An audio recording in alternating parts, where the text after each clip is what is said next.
Hai FLC Youth, selamat hari Minggu.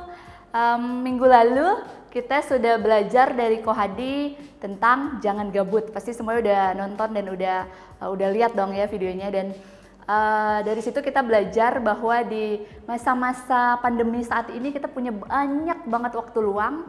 Dan di antara waktu luang itu bisa kita manfaatkan untuk banyak hal. Dan Kohadi udah ajarin kita juga, tentunya dari sekian banyak yang bisa lakukan, kita harus punya prioritas dari yang mana dulu yang paling penting yang harus kita lakukan. Nah, kakak harap itu bisa jadi panduan ya buat kita supaya mungkin kita bingung gitu harus ngapain selama masa pandemi ini, tapi kita bisa belajar banyak hal dari Kohadi minggu lalu.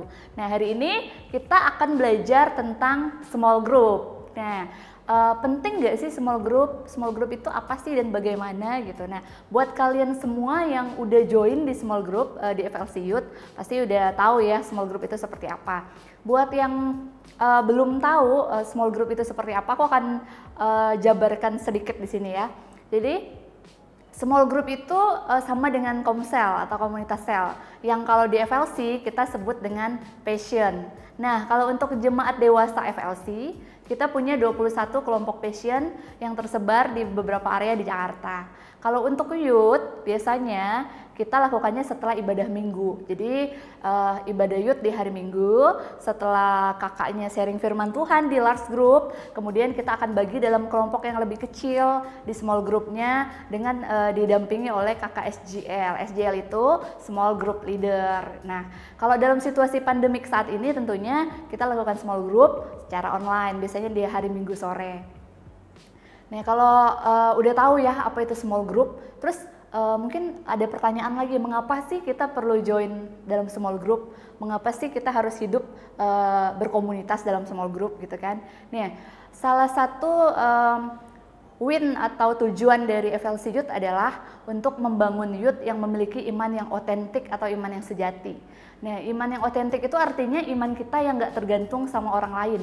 Even kalau kalian sebagai youth, iman kalian tuh nggak tergantung sama orang tua kalian gitu kan. Tapi benar-benar iman yang tumbuh dari pengenalan kalian akan Tuhan itu sendiri, sehingga nggak gampang goyah. Ketika menghadapi sesuatu hal, iman kalian tetap teguh di dalam Tuhan.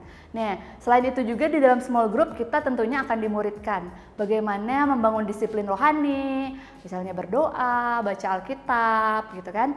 Lalu melakukan firman Tuhan sehingga menjadi dewasa secara spiritual dan hidup berbuah. Oke, kita udah belajar, kita udah tahu apa itu small group, apa sih tujuannya kita bergabung di small group. Nah, sekarang ada pertanyaan ya mungkin, apa sih benefitnya, apa sih manfaatnya kalau kita bergabung di small group? Yang pertama, kita bisa membahas firman Tuhan yang sudah disampaikan dan kita bisa bertanya. Karena kita tahu ya kalau di dalam last group atau saat membagikan firman Tuhan, itu sifatnya satu arah. Pas kakaknya menyampaikan firman Tuhan, kita nggak bisa interupsi, kak mau tanya dong ini apa ya artinya kak, kita nggak bisa kayak gitu. Tapi kalau di dalam small group, kalau ada firman yang disampaikan yang mungkin kita kurang paham, terus kita pengen tanya, kita bisa tanya sama kakak small group leader kita, atau kita bisa bahas sama-sama teman-teman kita yang ada di dalam small group itu. Yang kedua, kita bisa saling mensupport jika kita atau teman kita sedang dalam masalah, sedang dalam pergumulan. Karena kan di small group kita nggak cuman membahas firman, tapi kita juga bertanya kabar, situasi yang terjadi. Seminggu ini apa aja yang terjadi? Gimana sekolah kamu? Gimana kuliah kamu? Orang tua gimana? Sehat nggak? Semuanya ada. Kita bisa saling berbagi segala sesuatu di small group itu.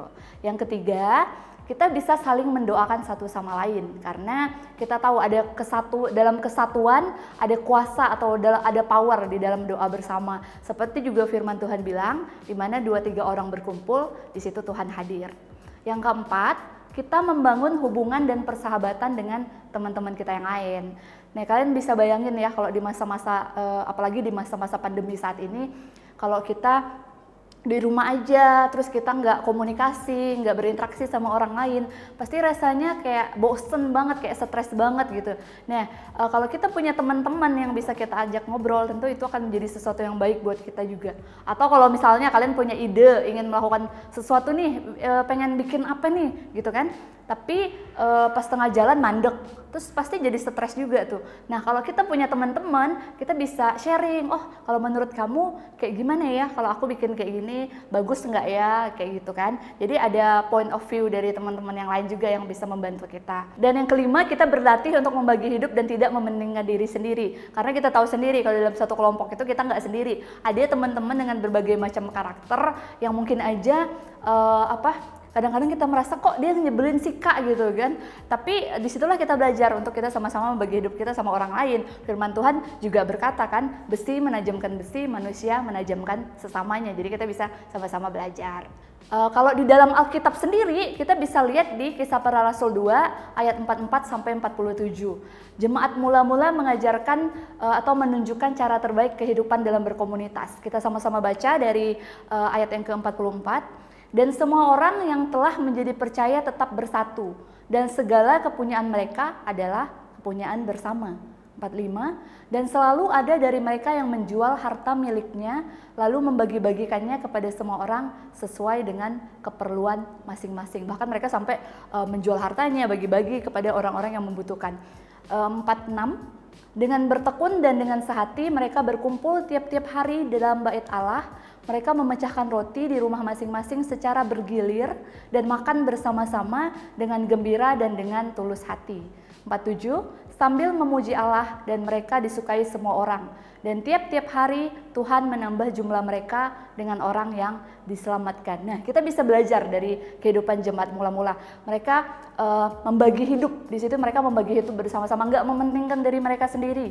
Mereka bahkan sampai tadi udah dikasih tahu menjual hartanya, terus dibagi kepada yang membutuhkan. Terus mereka hidup sama-sama secara gembira, tulus hati, sambil memuji Tuhan. Ya, mereka disukai banyak orang. Dan setiap hari Tuhan menambahkan jumlah mereka dengan orang yang diselamatkan. Kalau kehidupan kita di small group juga bisa baik dengan teman-teman kita, dan kita bisa bawa kehidupan yang baik itu keluar, mungkin di komunitas kita, di kampus, di sekolah, tentu teman-teman kita juga akan melihat hal itu dalam hidup kita. Dan puji Tuhan kalau kita bisa ajak teman-teman kita juga datang kepada Tuhan, seperti tadi ya, Tuhan menambahkan jumlah orang yang diselamatkan.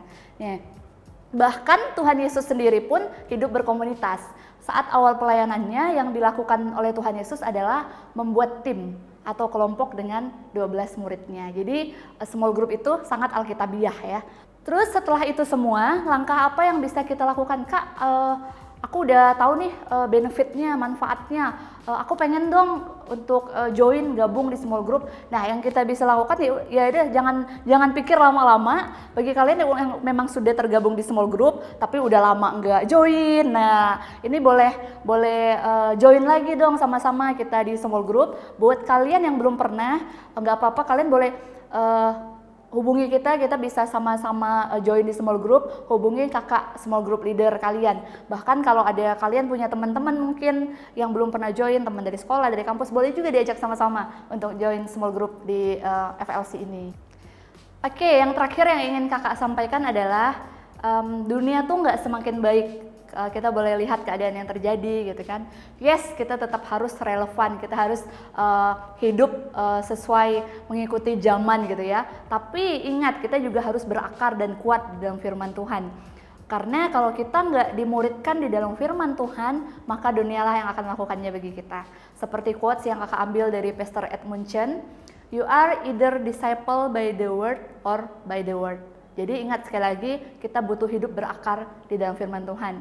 Dan bagi kalian semua yang belum pernah join small group, ayo sama-sama kakak undang kita semua untuk sama-sama join di small group. Dan bagi kalian yang sudah lama nggak muncul-muncul nih di small group, ayo kemana aja, jangan malu untuk sama-sama lagi gabung. Kalau kita senang banget kalau kalian bisa bergabung lagi. Dan yang tetap udah setia banget di small group, semangat, kalian luar biasa. Oke, kita akan tutup untuk hari ini. Mari sama-sama kita bersatu dalam doa. Tuhan Yesus, kami mengucap syukur buat kebaikan dan kemurahan Tuhan dalam setiap kehidupan kami, Tuhan. Mengucap syukur buat hari ini kami sudah belajar bahwa betapa pentingnya untuk kami hidup di dalam small group, untuk kami hidup di dalam komunitas, untuk kami boleh hidup berdampingan, membagi hidup dengan teman-teman kami yang lain Tuhan, bukan hanya tentang diri kami sendiri. Dan di dalam small group juga Tuhan ada banyak manfaat yang bisa kami terima untuk mensupport kami Tuhan di dalam kehidupan masa muda kami, supaya kami boleh memiliki iman yang autentik di dalam Tuhan, supaya kami boleh memiliki iman Tuhan karena pengenalan kami akan Engkau Tuhan. Terima kasih Tuhan Yesus, biarlah kedepannya kami juga boleh sama-sama Tuhan, boleh terus ada di dalam small group ini, boleh bersama-sama saling mensupport, saling mendoakan satu sama lain. Kami percaya Tuhan, kehidupan kami sebagai anak-anak muda adalah anak-anak muda yang diberkati dan diurapi Tuhan dengan luar biasa. Hanya di dalam nama Tuhan Yesus kami berdoa dan mengucap syukur, sama-sama kita katakan amin. Thank you youth. See you next time. God bless you.